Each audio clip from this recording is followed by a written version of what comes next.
Hey, this is Brennan from Comic Con. Today we have two very special guests with us. We have AJ Mendez, author, screenwriter, former professional wrestler, author of Crazy is My Superpower, and also Aimee Garcia, her partner in crime, who is an actress and a writer. You know her from Dexter and Lucifer. They've written some comics before, and they're writing a new one now. So let's welcome AJ and Aimee to the studio. How are you ladies doing this morning? Well, thank you for having us. So we're talking about Day of the Dead Girl. That comes out October 9th from Magma Comix. You both wrote this book with artist Belén Culebras. Sorry if I butchered that. Artist, our color artist is Derval Kelly, and our letterer is Sean Lee. What can you tell us about the story here? Well, it is essentially this story about a coroner and a bruja who happen to be a mother and a daughter. And they got to work together using science and magic to stop this supernatural serial killer who's burning witches. And just so you know, bruja is the Spanish word for witches. So, That's not all witches are bad, especially not in our family. They're healing witches. So we wanted to represent that in the comic. nice, nice. Now, this isn't the first comic that you guys wrote together. You also did Glow versus the Babyface for IDW back in 2019. Mhm. And I remember reading that and reviewing it for Comic Con. Is it up there? Yeah. Nice. And one of the things that I said was, I can't believe these two have never written comics before because there's so many cool little nuanced things that you did that comics pros do after years and years and years. And this was your first effort, and you guys just nailed it. What was the process like for that first comic book? And then what did you learn from that that you brought to this new one? Oh, well, thank you so much for the kind words. We very much appreciate that. I think it very much helped that we are lifelong fans. That's kind of sometimes you just go into like, I want to be what I've seen and what I've read and what I loved. And so that was a lot of inspiration the first try. But it's certainly a learning curve, right? Like we have to figure out, we come from writing in film and TV, so completely different medium. You got to start from the bottom and pay that respect to it, to the art form. But we fell in love with it. And since Mhm. then, we wrote Dungeons and Dragons and Wonder Hmm. Woman. And now we're proud to bring our original baby to the world. Yeah. And AJ Nice. and I are very yes and. We're like kids in a candy store. And we're like, okay, what if like a dragon flies in? Yes, yes. And then, what if they go down to a mine? Yes, yes, that's great. And what if, so we just feel like we're kids playing Legos in a sandbox and just kind of building castles and whatnot. So it's really fun. It's like, especially in comics, you're only limited by your imagination, right? You don't have to think Correct. budget and getting your shot before lunch. So the world is kind of your oyster in comics. So it was really fun because we could have, barbarians and monsters and dragons all come down to, battle each other. Now, and you guys founded Scrappy Heart Productions, and the mission of Scrappy Heart is to elevate diverse stories with universal themes, making underdogs the stars of their own stories. With Scrappy Heart, you've done Blade of the 47 Ronin. You're developing Crazy is My Superpower into a television series for A&E. You did Dungeons and Dragons, you did Glow versus the Babyface, but we just talked a second ago in pre-interview about Crazy is My Superpower. I've never read the book, and now I'm sorry that I haven't because I thought it was about AJ's professional wrestling career, but it turns out it's about her whole childhood and the struggles that she had and things like that. Like, what is it like laying your whole life on the line and then doing it in live action where so many people are going to see it? Well, I mean, that's the thing that was an interesting struggle at first because I am the most private person in the world. Like I share nothing. I'm a brick wall. And so when you do have a lot of people listening to you, the things you say matter and there's value in that. And you have to be really considerate. And so I was willing to share this life lesson I learned in embracing my mental health struggles. Like that's a piece of me I'm willing to share with the world if it can help other people. And so my book was very much about growing up in poverty, growing up homeless, and not understanding the mental illness that was beginning in my body and within my family. And really just learning how to like embrace these things that the world would see as negatives and turn them around into armor and into weapons and make them my greatest strengths. And so that's been a huge part of my creative process is embracing this weird fucked up mind I have. So, and then bringing it back to is right in line with the mission statement of Scrappy Heart is this book that you're bringing out, and as I understand it, what you're trying to do is bring some Mexican culture to comic books and bring in some of that supernatural and horror and stuff that's it's so important in Mexican culture. I talked to Diego Valenzuela about this a while back for Mass Republic, which is a series of comics that he's doing with Rey Mysterio and Tinieblas and Conan and stuff like that. But horror is so huge in Mexican culture, like so you're bringing your personal experiences and you're bringing this Mexican culture in. Like, how does that tie into the story that you're trying to tell now? Well, I'm half Mexican, half Puerto Rican, and both sides are very superstitious. And specifically on the Mexican side, we really have a very unique relationship with death. When I was 12 years old, my grandmother died, and we had a wake, and she had an open casket, and there was a full live band a foot in front of her singing and dancing about her life. And I was 12 years old, and I said, Dad, why? Grandma just died. Why are they eating arroz con gandules, which is rice and beans, and drinking tequila and laughing? Grandma just died. And he said, well, sweetheart, because we're not mourning her death, we're celebrating her life. And because she touched our hearts, she's always with us.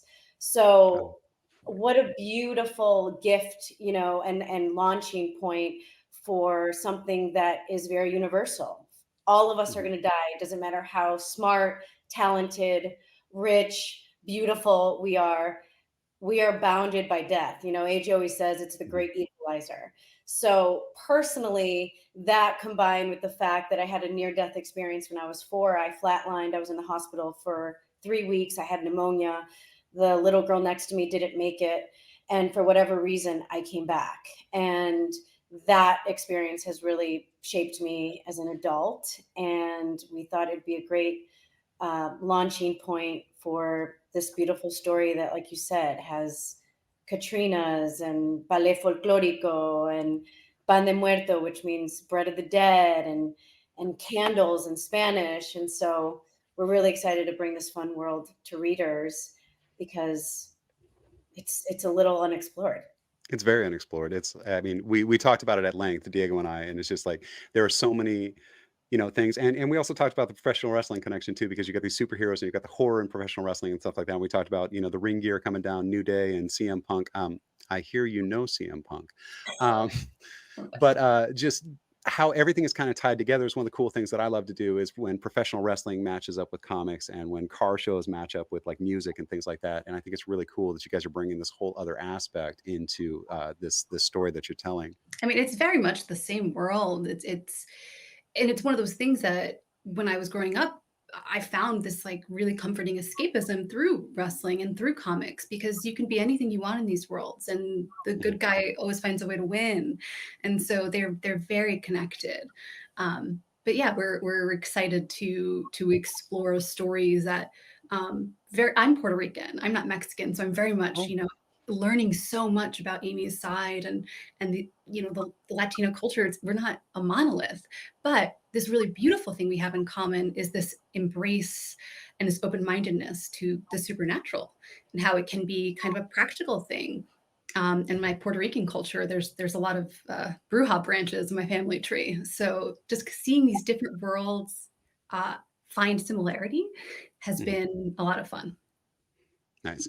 Now I've looked at some of the preview pages. They've kind of kept the review PDF like close to their chest, so I haven't seen the whole thing yet. But I've seen pages without lettering, without dialogue, anything in there, and I got to say they're gorgeous. So you are working with Belén and you're working with Durable. Like, how is that working? Like, you guys, how hands on are you with the character designs and things like that, or is that your artist just with your complete trust doing their thing and it's coming out so great? Kind of a little bit of both, right? Yeah, we're pretty hands-on, but Belen has blown us away. Yeah. I mean, she is such a star. She is from Spain, so she had, that Latino culture Mhm, background, which I think really serves the story. And AJ always talks about the detail in her panels. Mhm. mhm, Really feel like you're stepping onto a movie set. She has this ability to make a two-dimensional art form three-dimensional and make you feel like you can hear the musicians and mhm, see the kids running around with little skull candies, eating, them as lollipops, and she's just amazing. Every time Adrian and I are like, she's Yeah. blowing my mind. And like, not to spoil anything, but there is a coroner character. So, we're going to see an autopsy somewhere in here. And we saw her pages for this autopsy, and it was so macabre and disturbing and creepy, and like chills run up your arm when you look at just these sketches.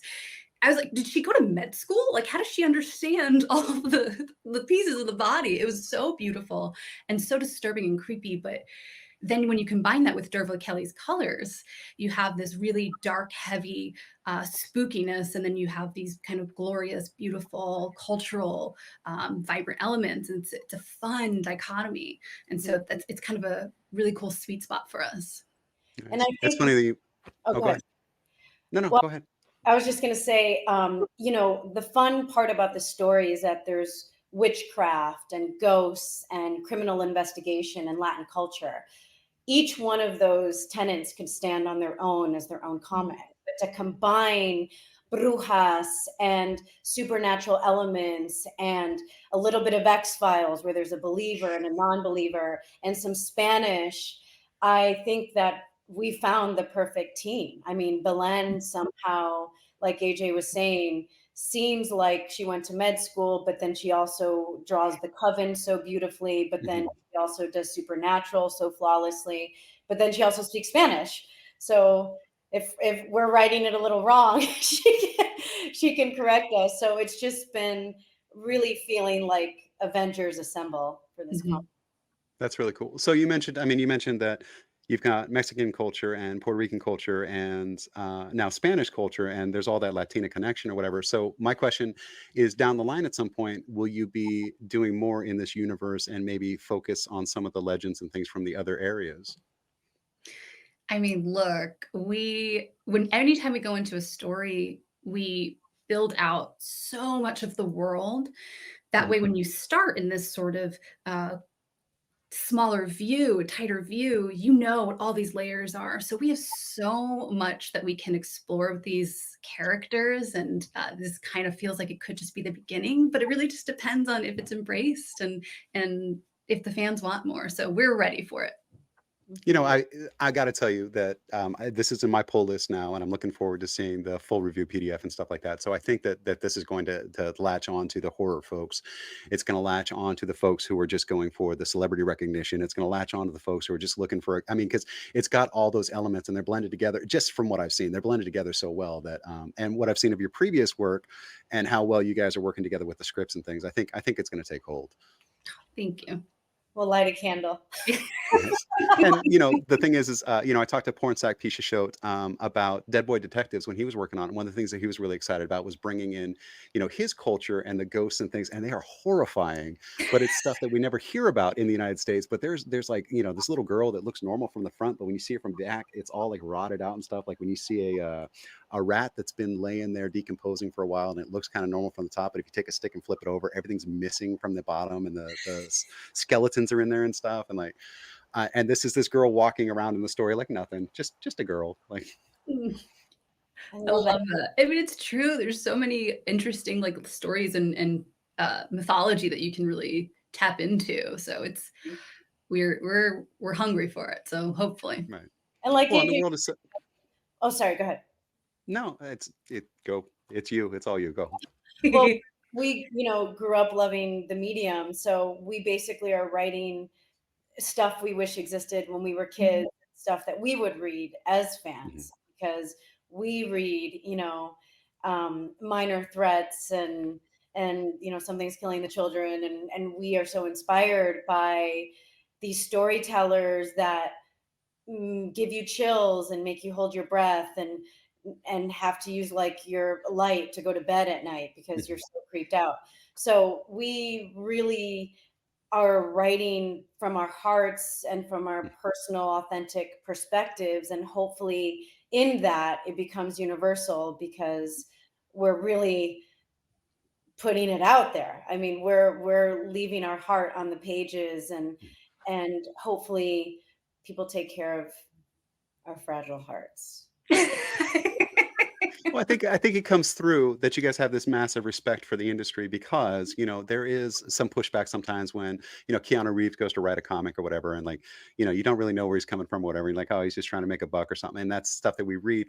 I don't think that's true because Matt can't anyway. But Yeah, we will when you not come besmirch in, the name of Keanu Reeves in this household. right. Real But fan.